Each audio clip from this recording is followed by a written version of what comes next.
YTN 라디오 이재현의 뉴스 정면 승부 3부 시작합니다. 3부에는 정면 인터뷰 순서로 준비를 했는데요. 자, 정기국회 종료를 하루 앞둔 상황입니다. 하지만은 여야 실타래처럼 꼬인 예산 정국이 좀처럼 풀리지 않고 있습니다. 여야가 이상민 장관 해임 건의안 또 그리고 이재명 대표를 향한 수사를 놓고 첨예한 대립을 이어가고 있기 때문인데요. 제3지대에서 목소리를 내고 계신 분이죠. 조정훈 시대전환 대표 오늘 스튜디오에 모시고 얘기 나눠보겠습니다.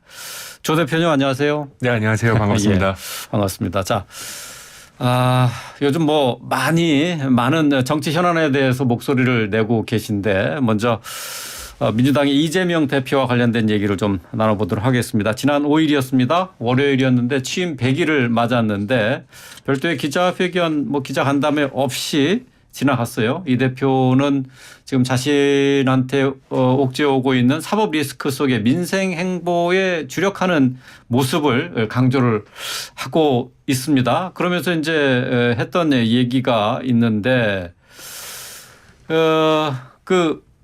이게 앞으로 이제 윤석열 대통령을 향해서 역사를 두려워해야 된다 이제 이런 얘기도 했고.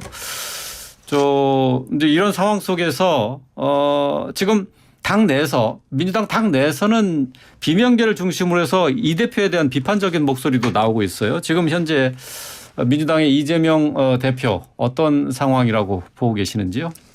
예, 아마 100일 됐고 윤석열 대통령이 취임한 지 한 6개월 좀 넘었지 않습니까? 예.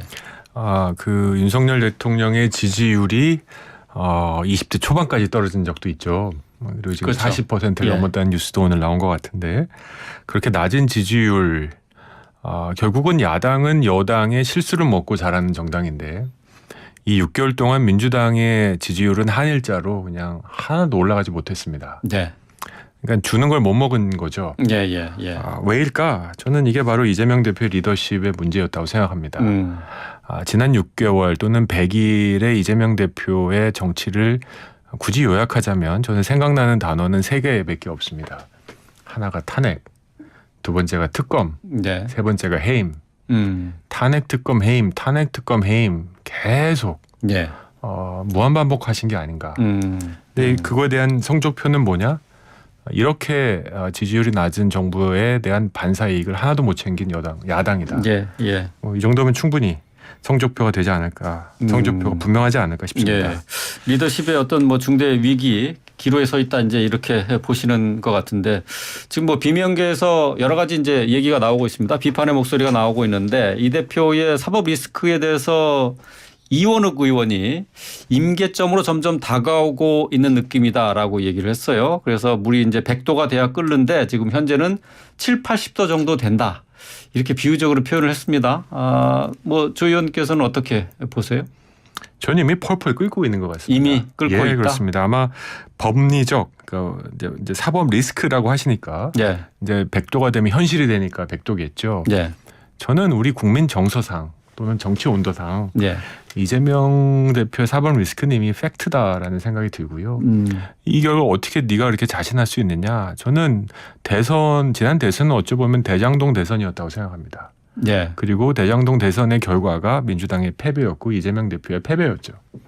결국은 100도는 그때부터 100도였다고 생각합니다. 네. 그래서 이원우 의원님이 굉장히 좀 점잖게 그래도 같은 당이시니까 보수적으로 표현한 것 같은데요.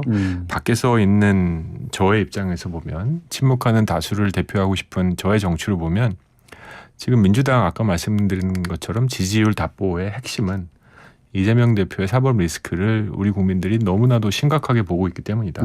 라는 생각입니다. 예. 이재명 대표가 이제 취임 100일을 맞아서 최고위원회에서 한 발언 가운데 이제 하나가 윤석열 정부가 현재 이제 야당에 대한 탄압에 몰두하고 있다라고 얘기를 하고 있어요. 민주당에서는 이재명 대표를 향한 각종 수사에 대해서 정치 보복이다 이렇게 얘기를 하고 있는데 어떻게 보십니까? 지금 100번 양보해도 이게 이재명 탄압이지 왜 야당 탄압입니까?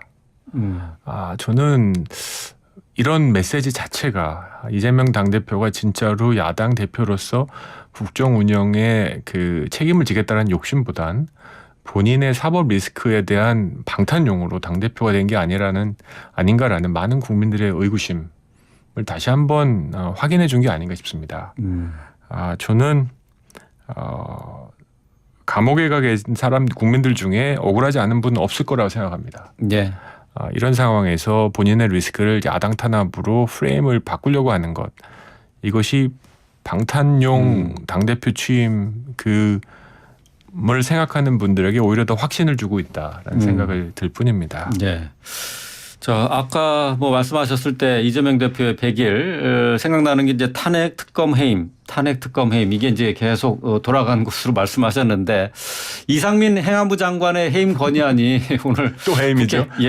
국회 본회의에 보고가 됐고 내일 어쨌든 표결을 처리할 예정으로 있습니다. 일단 민주당에서는 그렇게 계획을 갖고 있는데 자, 민주당이 이렇게 계속해서 이상민 장관의 해임 또는 어떤 뭐 정치적인 책임 이런 걸 계속 묻고 있는데 어떻게 보세요? 이상민 장관 사실 뭐 정치적이나 도의적인 책임 있다라는 목소리도 많이 있지 않습니까? 예. 저는 이상민 장관을 넘어서 이태원 참사를 두고 내 탓이오라고 책임지고 나오는 정치적 책임을 지겠다는 사람 하나 없는 거 저는 굉장히 안타깝고 화가 납니다. 네. 정치라는 게 무한 책임의 업입니다.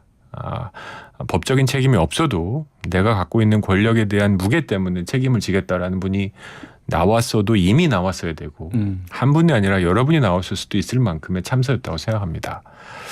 그래서 그 아쉬움은 저도 국민들과 공유를 합니다. 예. 다만 이 정치 행위가 언제 무슨 말을 하느냐, 언제가 굉장히 중요한데 국정조사를 동의하고 그 어렵게 국회에서 통과를 시켜서 전 반대했습니다만 그 잉크가 마르기도 전에 이제 이상민 장관을 해임하고 시작하자라는 건 작게 보면 반칙이고 상대편에게 이 국정조사를 파탄낼 수 있는 빌미를 제공한 거다라는 생각을 지울 수가 없습니다.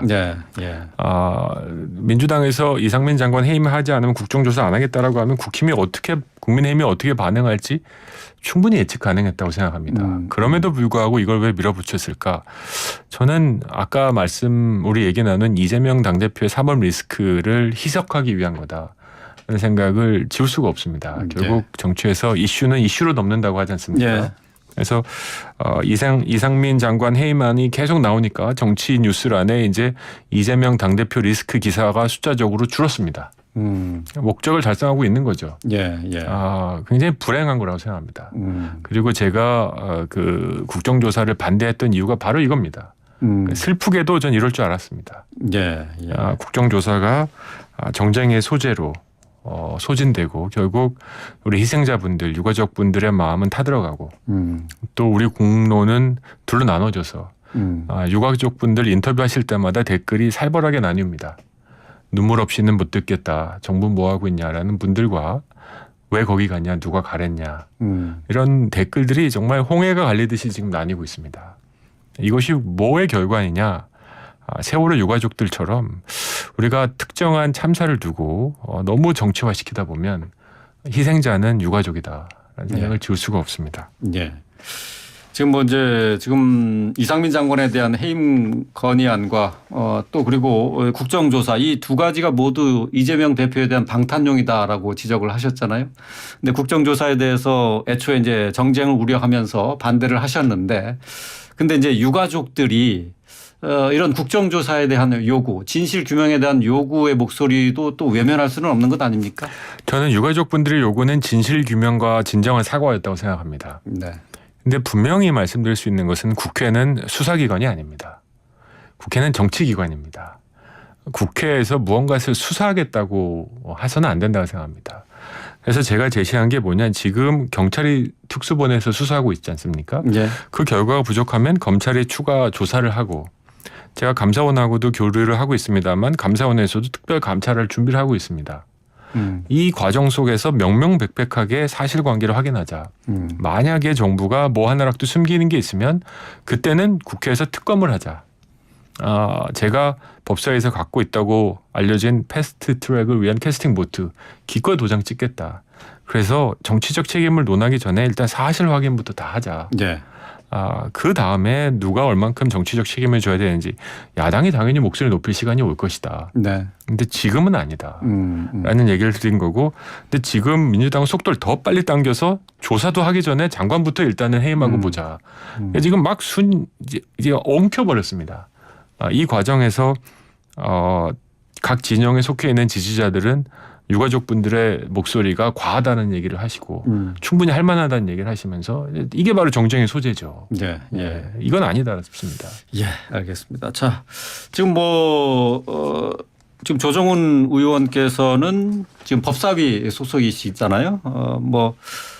아무래도 이제 김의겸 의원과 같이 활동도 많이 이제 하셨을 텐데 김의겸 의원이 이제 청담동 술자리 의혹 제기했을 때 자리에 계셨나요? 네, 현장에 있었습니다. 어떻게 들으셨어요 그때는? 만감이 교차했고 좀 자괴감이 들었습니다.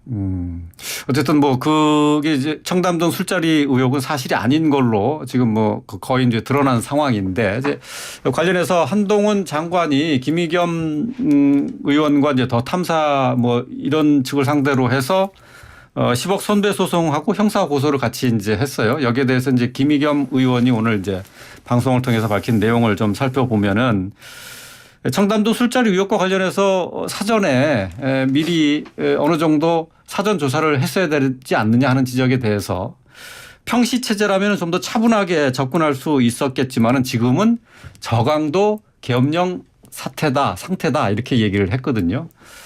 이 발언은 어떻게 들으셨는지요? 아이고, 그 또한 참 할 줄 아는 게 민주당은 계엄령 이런 어휘, 그러니까 할 줄 아는 게 그 87년 우리 민주화 운동 당시에 학생 운동밖에 없나?